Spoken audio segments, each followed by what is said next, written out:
오늘도 우리에게 먼저 찾아와 주시고 우리를 고치시고 치유해 주시는 살아계신 하나님께 사도신경으로 신앙 고백드리겠습니다. 나는 전능하신 아버지 하나님 천지의 창조주를 믿습니다. 나는 그의 유일하신 아들 우리 주 예수 그리스도를 믿습니다. 그는 성령으로 잉태되어 동정녀 마리아에게서 나시고 본디오 빌라도에게 고난을 받아 십자가에 못 박혀 죽으시고 장사된 지 사흘 만에 죽은 자 가운데서 다시 살아나셨으며 하늘에 오르시어 전능하신 아버지 하나님 우편에 앉아 계시다가 거기로부터 살아있는 자와 죽은 자를 심판하러 오십니다. 나는 성령을 믿으며 거룩한 공교회와 성도의 교제와 죄를 용서받는 것과 몸의 부활과 영생을 믿습니다. 아멘. 다 함께 찬송가 314장을 부르시겠습니다.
우리에게 주시는 하나님의 말씀은 마태복음 9장 1절에서 13절까지의 말씀입니다. 제가 봉독해 드릴 때 여러분께서도 함께 읽으실 수 있기를 바랍니다.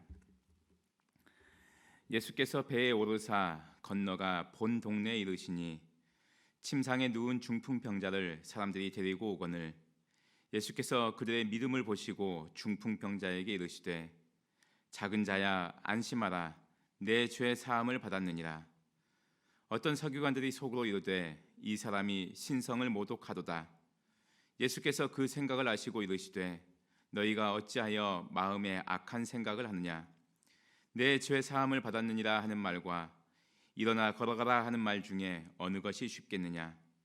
그러나 인자가 세상에서 죄를 사하는 권능이 있는 줄을 너희로 알게 하려 하노라 하시고 중풍병자에게 말씀하시되 일어나 내 침상을 가지고 집으로 가라 하시니 그가 일어나 집으로 돌아가거늘 무리가 보고 두려워하며 이런 권능을 사람에게 주신 하나님께 영광을 돌리니라. 예수께서 그곳을 떠나 지나가시다가 마테라 하는 사람이 세관에 앉아 있는 것을 보시고 이르시되 나를 따르라 하시니 일어나 따르니라. 예수께서 마태의 집에서 앉아 음식을 잡수실 때 많은 세리와 죄인들이 와서 예수와 그의 제자들과 함께 앉았더니 바리새인들이 보고 그의 제자들에게 이르되 어찌하여 너희 선생은 세리와 죄인들과 함께 잡수시느냐. 예수께서 들으시고 이르시되 건강한 자에게는 의사가 쓸데없고 병든 자에게라야 쓸데있느니라. 너희는 가서 내가 긍휼을 원하고 제사를 원하지 아니하노라 하신 뜻이 무엇인지 배우라. 나는 의인을 부르러 온 것이 아니요 죄인을 부르러 왔노라 하시니라. 아멘. 이 말씀을 통하여 하나님께서 이 아침에 우리에게 은혜 주시길 원합니다. 오늘의 본문의 말씀은 9장 1절부터 8절까지는 예수님께서 중풍병자를 고치신 치유의 사건을 보여주고 있고, 그 다음에 9절부터 13절까지는 예수님께서 12제자 중에 한 명인 마태라는 사람을 처음 만나고 그를 부르시는 장면으로 이렇게 구성되어 있습니다. 9장 1절 보시면 예수께서 배에 오르사 건너가 본 동네에 이르시니, 본 동네 이렇게 나왔는데 동네 이름이 본이라는 것이 아니고요, 예수님께서 사셨던 동네, 그 동네, 예수님의 고향 동네, 여기서는 이제 갈릴리 가버나움이라 이렇게 여겨집니다. 가버나움 동네에 예수님께서 가셨습니다. 2절 말씀 보니까 침상에 누운 중풍병자를 사람들이 데리고 왔다. 그러니까 아마 침상째 이렇게 들고 온 것 같습니다. 침상째 들고 왔습니다.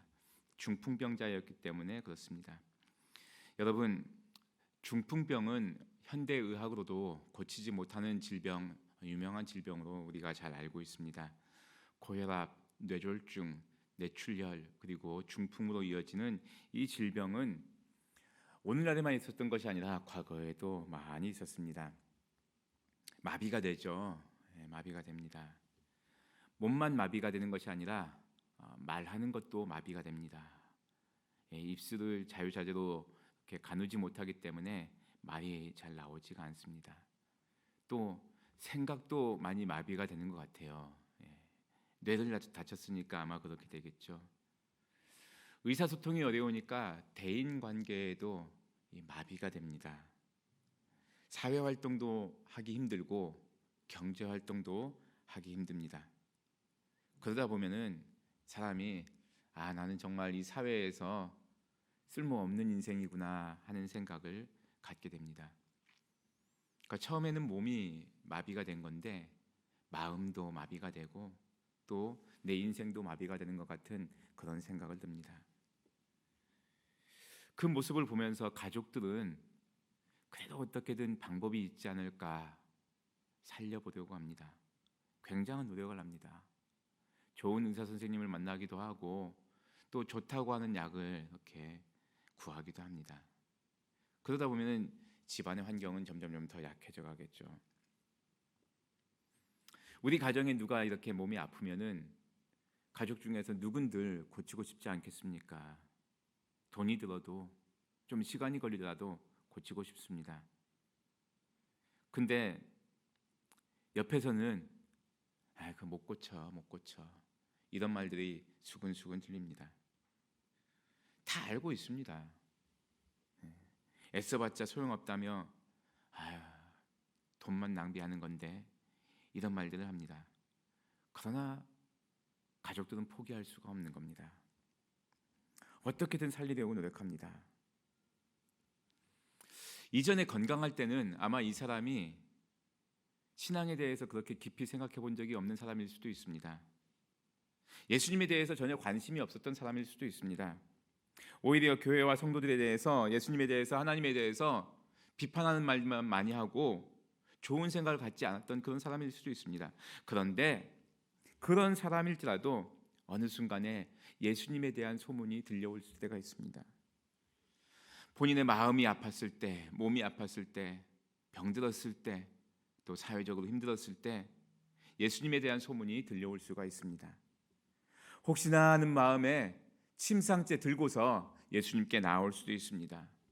여러분, 우리에게도 그런 사람들이 있을 수 있습니다. 그러므로 우리가 예수님을 만날 수 있는 기회가 있다는 이런 마음의 여유는 가지고 항상 사람을 대해야 되겠습니다.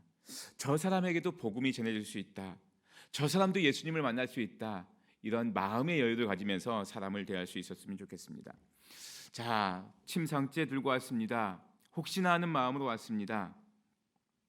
정말 나을 수 있을까? 이 병도 고칠 수 있을까 하는 마음으로 나왔습니다. 우리도 예수님께 나올 때 비슷한 마음을 가지고 나왔을 것입니다. 내 이 상황을 하나님이 살아계시다면 이것을 풀어주실 수 있을까? 하나님이시라면 정말 나를 고쳐주실 수 있을까? 하나님이 정말 살아계신 것일까? 그래서 조마조마하는 마음으로, 기대하는 마음으로, 의아해하는 마음으로 하나님께 나왔을 것입니다. 그때 우리 예수님의 첫 마디 말씀이 이렇습니다. 작은 자야 안심하라. 작은 자야 안심하라. 2절 말씀 끝에 나와 있습니다. 안심하라. 안심하라. 예수님께 나올 때 이 삶 참 두려웠을 것입니다. 그렇죠. 우리가 몸에 병이 있을 때 의사 선생님을 만나면은 굉장히 두렵습니다. 무슨 말씀을 하실까 하는 그런 두려움이 우리에게 있습니다. 마찬가지로 사람이 하나님 앞에 나올 때 두려움이 있습니다. 하나님이 혹시 나에게 무슨 말씀을 하실까 하는 두려움이 있습니다.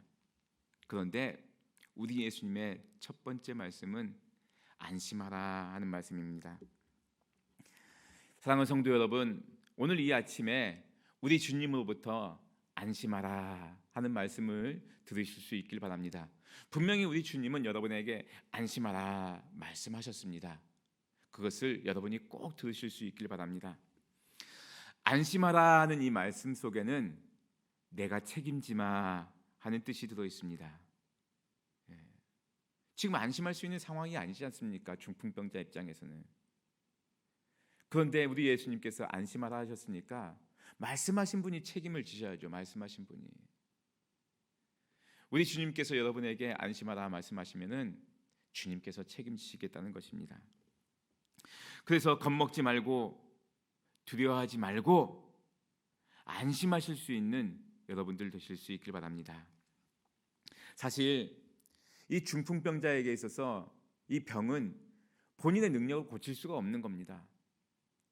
자신이 알고 있는 지식으로도 못 고치고 자신이 할 수 있는 방법으로도 고치지 못하는 겁니다. 안 되는 겁니다. 마찬가지로 우리가 당하고 있는 우리 삶의 어려움들은 우리 손으로, 우리 힘으로 어떻게 이겨낼 수가 없는 겁니다. 우리 힘으로 이겨낼 수 있는 거야. 그게 어려움이 아니죠. 그게 힘든 문제가 아니지 않습니까? 우리가 바꿀 수만 있다면. 근데 우리가 바꾸지 못하고 우리의 능력으로 안 되니까 그게 힘든 거지 않습니까?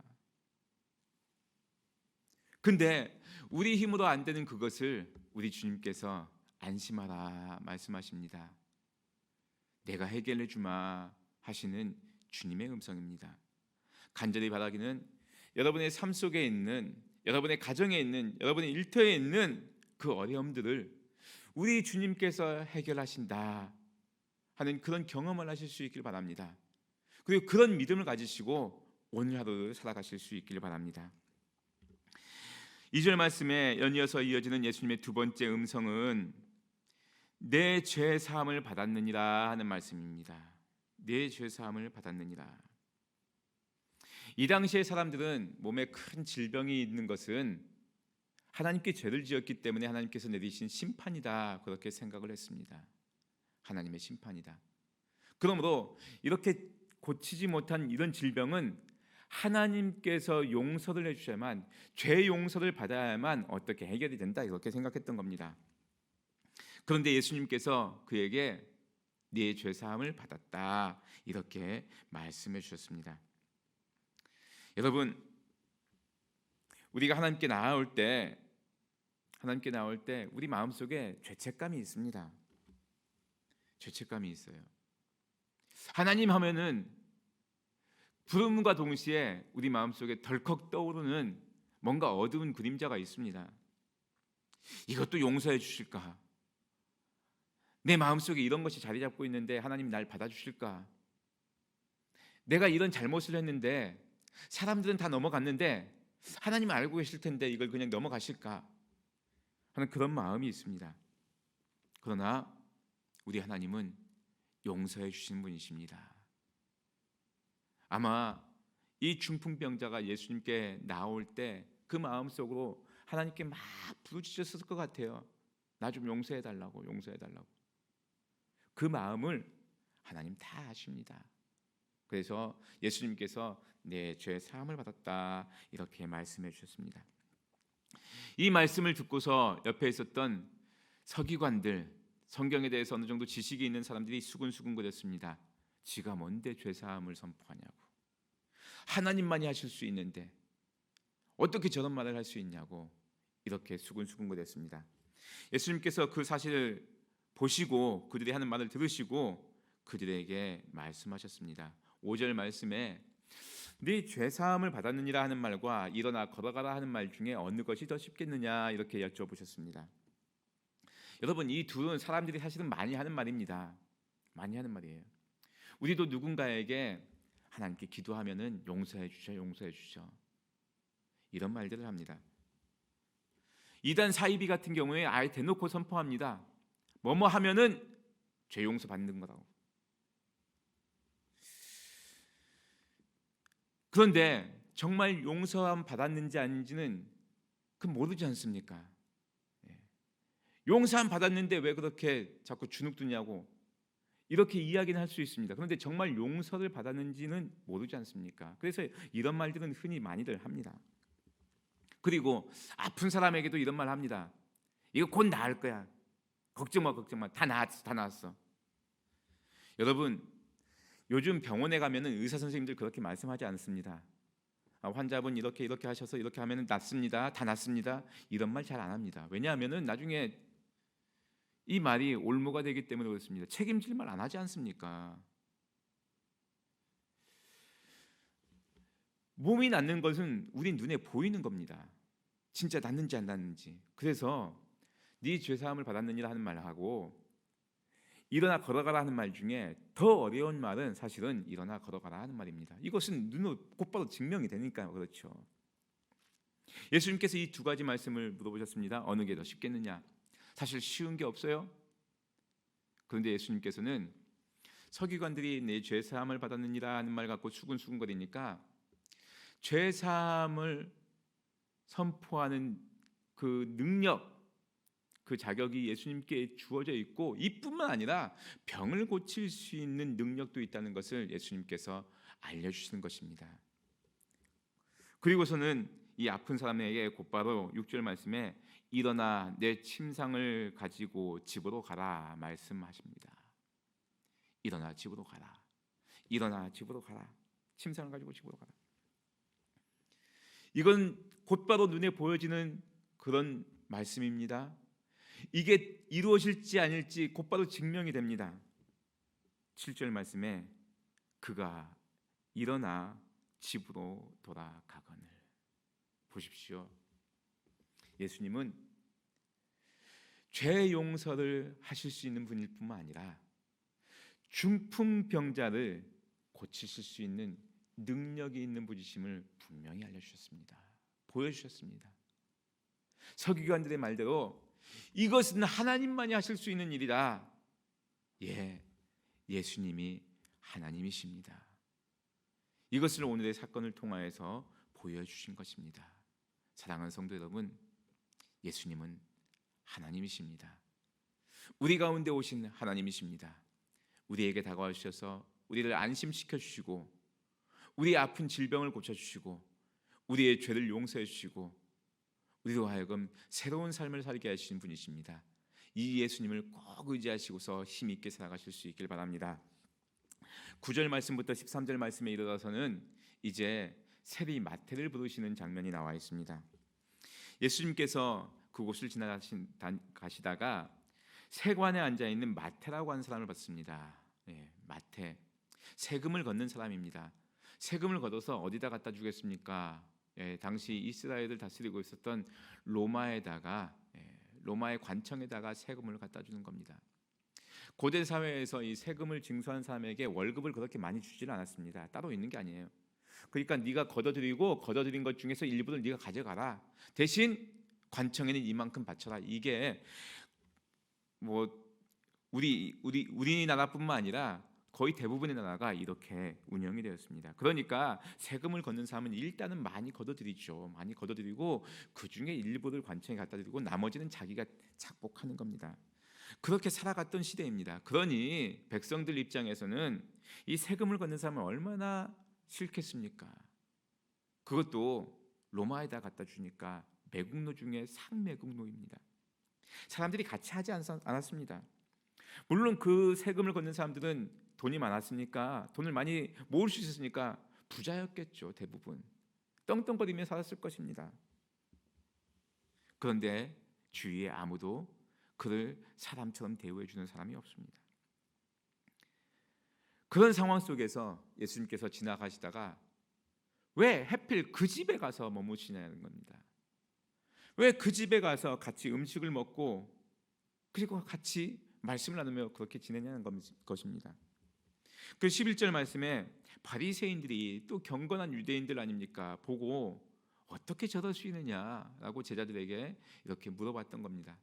예수님께서 이 말씀을 들으시고 바리새인들에게 하시는 말씀입니다. 건강한 사람에게는 의원이 필요가 없지 않느냐, 병든 자에게라야 필요한 거 아니냐, 이렇게 말씀해 주셨습니다. 당시 바리새인들과 같은 사람들은 나는 깨끗하고 신앙적으로도 괜찮고 나는 지금 하나님 만나도 나는 떳떳하다, 이렇게 생각했던 사람들입니다. 반면에 이 세리 같은 사람들은 비록 보여지는 외면의 모습은 번지르르 할지 모르지만 그 내면은 골마 들어가고 있었던 겁니다. 이렇게 살면 안 되는데, 내가 잘못 살고 있는 건데 어떻게 내 마음의 병을 누가 고쳐줄 수 없을까? 나 어떻게 살아야 되나? 이런 질문들을 안고 살아갔던 것입니다. 마음에 병이 있었던 사람들입니다. 그 상황을 아시고 그 사람을 아시고 예수님께서 그에게 들어가셔서 그와 더불어 말씀을 나누시고 같이 음식을 먹으시면서 그를 고쳐주시는 것입니다. 너도 괜찮은 사람이 될 수 있어. 너도 나을 수 있어. 너도 가능성이 있어. 너도 하나님을 잘 믿을 수 있어. 너도 하나님의 백성이야. 예수님께서 그렇게 다독여 주시는 것입니다. 사랑하는 성도 여러분, 우리도 우리 자신이 할 수 있는 것으로 하나님께 나아가야만 했다면은 우리도 불가능했던 사람들입니다. 우리도 우리 안에 잘못한 것이 얼마나 많습니까? 부족한 것이 얼마나 많습니까? 이 모습 이대로 나아갔을 때 하나님께서 야, 너 정도의 수준이면은 안 돼. 그러셨다면은 우리가 어떻게 하나님의 백성이 되고 하나님의 자녀가 될 수 있었겠습니까? 그럼에도 불구하고 괜찮아, 내가 받아줄게, 용서해줄게, 다시 시작해보자, 이렇게 다독여 주시는 하나님의 음성이 있으셨기 때문에 오늘 우리가 하나님의 사람이 되었고 하나님께 예배드릴 수 있고 하나님께 나올 수 있는 거 아니겠습니까? 예수님은 이처럼 세리 마태까지도 보듬어 주셨고 그를 챙겨주셨습니다. 후에 이 마태는 예수님의 12제자 중에 한 사람이 되어서 이 생명 다할 때까지 예수님을 충성스럽게 섬겼던 그런 믿음의 사람이 되었습니다.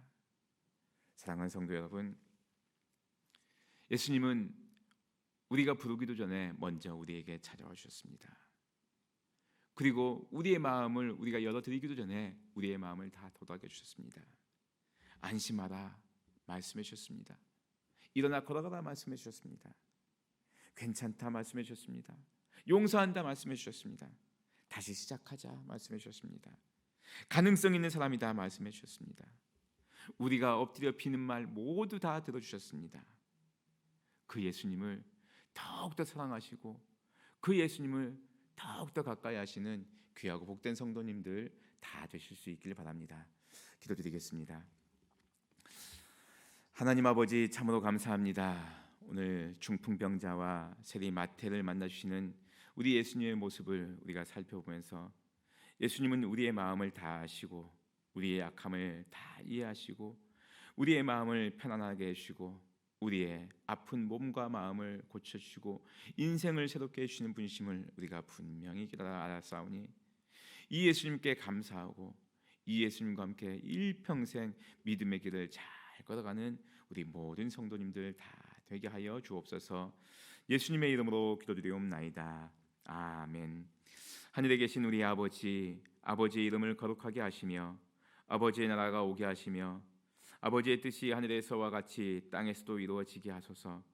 오늘 우리에게 일용할 양식을 주시고 우리가 우리에게 잘못한 사람을 용서하여 준 것 같이 우리 죄를 용서하여 주시고 우리를 시험에 빠지지 않게 하시고 악에서 구하소서. 나라와 권능과 영광이 영원히 아버지의 것입니다. 아멘. 주신 말씀 가지고 기도하실 수 있길 바랍니다. 우리 예수님은 우리의 마음을 다 아시는 분이시고 우리의 몸의 아픔을 또 다 기억하셔서 우리를 고치시고 회복하시는 분이시고 우리에게 새로운 인생을 주시는 분이심을 믿고 우리 예수님께 감사한 하루가 되게 하여 달라고 기도하실 수 있길 바랍니다. 또 일평생 하나님을 잘 믿는 믿음의 사람이 되게 해달라고 기도하실 수 있길 바랍니다. 월요일은 구미교회 비전을 위해서 기도하는 날입니다. 하나님의 은혜로 우리 구미교회가 풍성한 생명, 건강한 교회를 이루게 하여 주옵소서. 이 지역 사회가 하나님의 은혜로 안정되고 평안을 누리게 하여 주옵소서. 이 코로나의 위기를 잘 극복하는 이 나라와 이 민족 그리고 전 세계가 되게 하여 주옵소서. 기도해 주시고 우리 주위에 있는 환우들과 여러분 자신의 기도 제목을 놓고 기도할 때 우리 하나님께서 들어 응답하실 것을 믿고 함께 기도하시겠습니다.